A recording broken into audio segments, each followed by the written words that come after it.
Hello, welcome. कैसे हो आप सब? अ, सबसे पहले हैप्पी होली। आई होप आपने बहुत अच्छी होली खेली होगी, है ना? सो आज मैं यहाँ पे एक नया सब्जेक्ट लेके आया हूँ, इकोनॉमिक्स। ये इकोनॉमिक्स एकदम ब्रीफली मैंने पढ़ाई हुई है इसमें, जो आपके हर competitive exam like RS, IAS, in fact SSC या कोई भी कॉम्पिटिटिव एग्ज़ाम है जहाँ पे इकोनॉमिक्स पूछी जाती है ना, तो ये उसमें काफ़ी आपके हेल्प करेगी। इसमें कुछ बेसिक फैक्ट्स भी है और कुछ चीज़ों की एकदम एक्सप्लेनेशन भी किया हुआ है अंदर तक, है ना, ताकि आपको कोई भी डाउट या कोई भी कन्फ्यूज़न ना रहे। तो ये हमारा पहला लेक्चर है आज इकोनॉमिक्स का। तो और आपको डेली एक ना एक क्लास मिलेगी, है ना? आप देखते रहना, और कोई भी डाउट हो आपको तो आप कमेंट बॉक्स में कमेंट करना, ठीक है? अब हमारा जो पहला टॉपिक है वो रहेगा पारिभाषिक शब्दावली। सो हम जो भी इसमें शब्दावलियाँ होती है, हम पहले उससे स्टार्ट करते हैं। हम पहले उसको पढ़ते हैं ताकि हमको आइडिया रहे कि हम जो भी कुछ पढ़ रहे हैं वो एक्चुअली क्या है ना? ठीक है। तो सबसे पहले एक आपने काफ़ी बार एक टर्म सुनी हुई होगी, समावेशी विकास या इंक्लूसिव डेवलपमेंट। ठीक है। समावेशी विकास क्या होता है? यह विकास की एक प्रक्रिया है जिसमें सभी लोग, चाहे ग्रामीण हो या शहरी हो, और सभी भौगोलिक प्रदेश, कौन कौन से? मैदानी, पहाड़ी, तटीय, मरुस्थलीय क्षेत्र, तथा अर्थव्यवस्था के सभी क्षेत्रों, कृषि उद्योग सेवा की उचित भागीदारी हो तो वह समावेशी विकास कहलाता है। देखिए, आपको एक परिभाषा से एक मोटा मोटा ओवरव्यू मिला होगा, आई होप, है ना? सो मैं एक बार इसको एक शॉर्ट फॉर्म में आपको और बता देता हूँ, ठीक है? समावेशी विकास क्या है?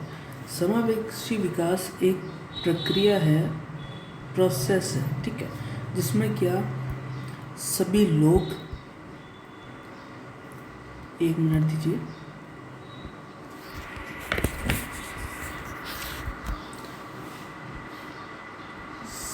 एक प्रक्रिया है जिसमें सभी लोग,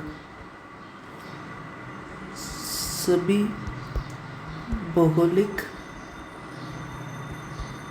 प्रदेश और अर्थव्यवस्था के सभी क्षेत्र,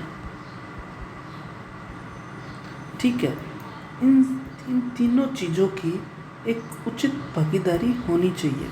सभी लोग, ग्रामीण, शहरी, सभी भौगोलिक प्रदेश, मैदानी, पहाड़, तटीय, मरुस्थलीय क्षेत्र, और ये अर्थव्यवस्था के सभी क्षेत्र अर्थात कृषि, उद्योग, सेवा, ठीक है, इन सभी की उचित भागीदारी हो किसी चीज़ में तो उसको इंक्लूसिव डेवलपमेंट कहेंगे, ठीक है? तो एक याद रखना, समावेशी विकास क्या होता है। कोई पूछ भी ले जनरल नॉलेज में तो आपको बहुत इम्पोर्टेंट है ये बात याद रखनी, ठीक है? इसके बाद हम आगे चलेंगे।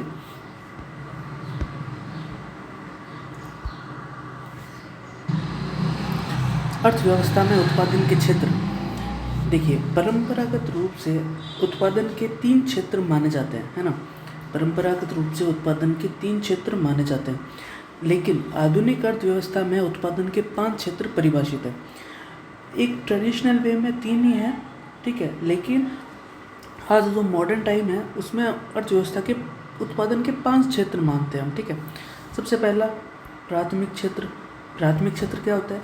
प्राकृतिक संसाधनों से जिन वस्तुओं का उत्पादन किया जाता है उन्हें प्राथमिक क्षेत्र कहते हैं, ठीक है? प्राथमिक जो प्राइमरी हो गया, इसमें पहला कृषि हो गया, पशुपालन हो गया, शिकार हो गया, वानिकी हो गया, खनन हो गया। सो ये बेसिक चीज़ है, ठीक है? जो भी प्राइमरी रिसोर्स होगा, जो भी प्राकृतिक संसाधन होगा, उसको अब जैसे कृषि में हम डायरेक्ट कृषि आती है, पशुपालन में डायरेक्ट कोई डेयरी प्रोडक्ट ले रहे हैं, ठीक है? तो ये सब एक प्राथमिक क्षेत्र में आते हैं। इसके बाद आता है द्वितीय क्षेत्र। द्वितीय क्षेत्र में क्या होगा? द्वितीय क्षेत्र में आएगा एक हम मैन्युफैक्चरिंग मान सकते हैं, है ना? प्राथमिक क्षेत्र में उत्पादन हो गया, द्वितीय क्षेत्र में हो गया मैन्युफैक्चरिंग, ठीक है? इसमें सभी मानवीय गतिविधियों को शामिल किया जाता है जो कच्चे माल के उत्पाद में परिवर्तन करती है। ठीक है, तो वो प्राथमिक क्षेत्र में एक कच्चा माल हो गया या उत्पादन हो गया, द्वितीय क्षेत्र में आ गया उसको मैन्युफैक्चर करना। ठीक है, जिसमें पहले दूध निकाला गाय से, फिर उसका डेयरी प्रोडक्ट बना दिया, तो ये द्वितीय क्षेत्र में आ गया। खाद्य फूड प्रोसेसिंग हो गया। ठीक है, टेक्सटाइल उद्योग हो गया, विद्युत गैस आपूर्ति, ये सब। इसके अलावा हम तीसरा क्षेत्र है वो है सेवा क्षेत्र। ठीक है, सेवा क्षेत्र क्या होगी? बैंकिंग, बीमा, पर्यटन, शिक्षा। इसमें हम डायरेक्ट ना कोई प्रोडक्ट का उत्पादन करते हैं, ठीक है, ना उसका मैन्युफैक्चरिंग कर रहे हैं, इसमें हम एक सर्विस प्रोवाइड कर रहे हैं, है ना। आज की डेट में हमारा जो सर्विस सेक्टर है काफ़ी ग्रोथ में है। इनफैक्ट हमारा क्या पूरे वर्ल्ड में सर्विस सेक्टर एक अलग ही लेवल पे काम कर रहा है ना। ठीक है, इसके अलावा हम नीचे चलते हैं, जो सेवा और तृतीय क्षेत्र है, ठीक है, जिसको सेवा और तृतीय क्षेत्र मैंने कहा, उसके अंतर्गत ही हम ये जो एक्स्ट्रा दो क्षेत्र है उनको हम ले सकते हैं ना।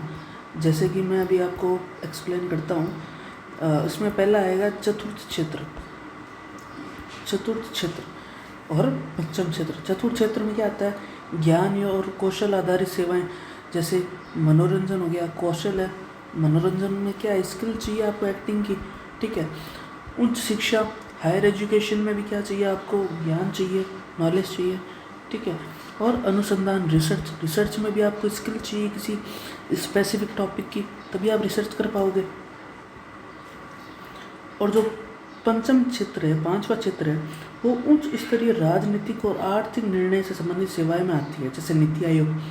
ठीक है, जो पॉलिसी मेकिंग में एक बड़ा योगदान देता है ना।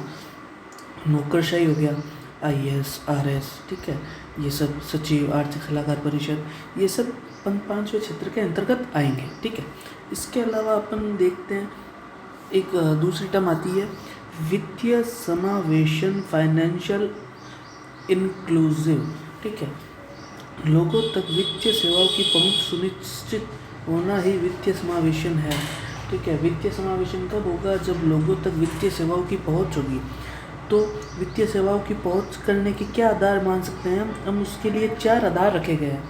सबसे पहला, सभी लोगों के पास बैंक के खाते हों, तभी उनके पास वित्तीय सेवाएं पहुंचेगी ना। सुदूर, जो दूर के क्षेत्र है वहाँ तक बैंक की शाखाएं की उपलब्धता हो।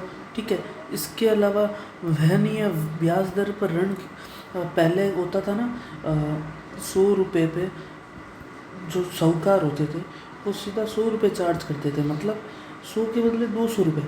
ठीक है, इससे क्या होता था? गरीब आदमी और गरीब होता था, जो किसने कर्ज लिया हुआ है तो वो कभी कर्ज चुका ही नहीं पाता था, है ना। ब्याज के चक्कर में वो कभी मूल पे आता ही नहीं था।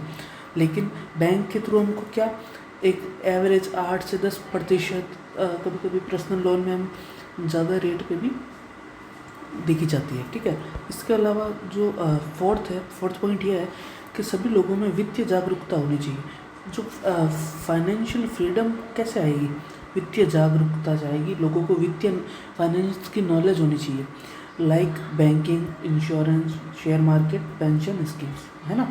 तो ये एक बहुत पिलर की तरह हैं, ये आज अर्थव्यवस्था को चला रहे हैं। ठीक है, इसके अलावा एक अगली टर्म आती है मौद्रिक नीति, मॉनेटरी पॉलिसी। मौद्रिक नीति में क्या होगा? मॉनेटरी पॉलिसी में ये है ना, जो मुद्रा है, ठीक है, मुद्रा की तरलता प्रबंधन से संबंधित नीति ही मौद्रिक नीति है। तरलता एक्चुअली में क्या है? ये लिक्विडिटी रहती है कि जो हमारा पैसा है, ठीक है, जो फंड्स है, उनकी तरलता, लिक्विडिटी क्या है, कितने रैपिडली है ना पैसा आ रहा है या जा रहा है, ये सब चीज़ें आती है। एक बहुत बड़ी टर्म है, ठीक है ना, इसके अंदर बहुत सी चीज़ें इंक्लूड होती है। मौद्रिक नीति का उद्देश्य क्या है? तरलता प्रबंधन, रोजगार सृजन, वित्तीय स्थिरता। जो भी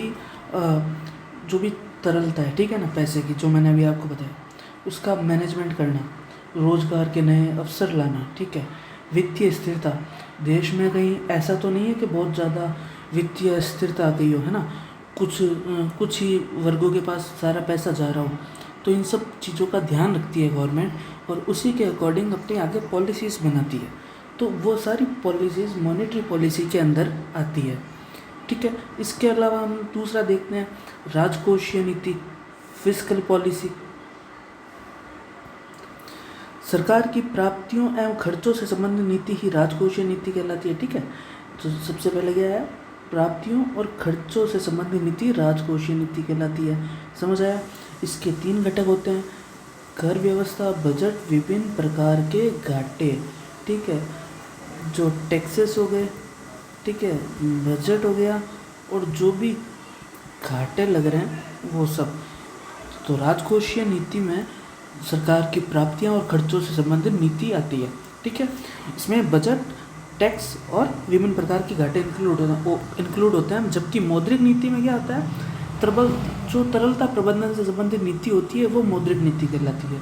और राजकोषीय नीति में सरकार की प्राप्तियों में खर्चों से संबंधित नीति को राजकोषीय नीति कहते हैं।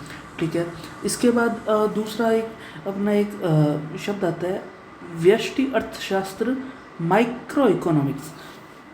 इकोनॉमिक्स जब भी हम स्टार्ट करते हैं इसमें 2 टर्म आती है स्टार्ट करते ही, एक तो माइक्रो, एक मैक्रो। ठीक है, तो माइक्रो को क्या कहते हैं, सूक्ष्म अर्थशास्त्र। ठीक है, इसके अंतर्गत अर्थव्यवस्था की एक इकाई या इकाई के एक भाग के रूप में अर्थव्यवस्था के छोटे छोटे पहलुओं अर्थात व्यक्तिगत आर्थिक इकाइयों का अध्ययन किया जाता है। मतलब किसी एक चीज़ पे फोकस रहता है सारा।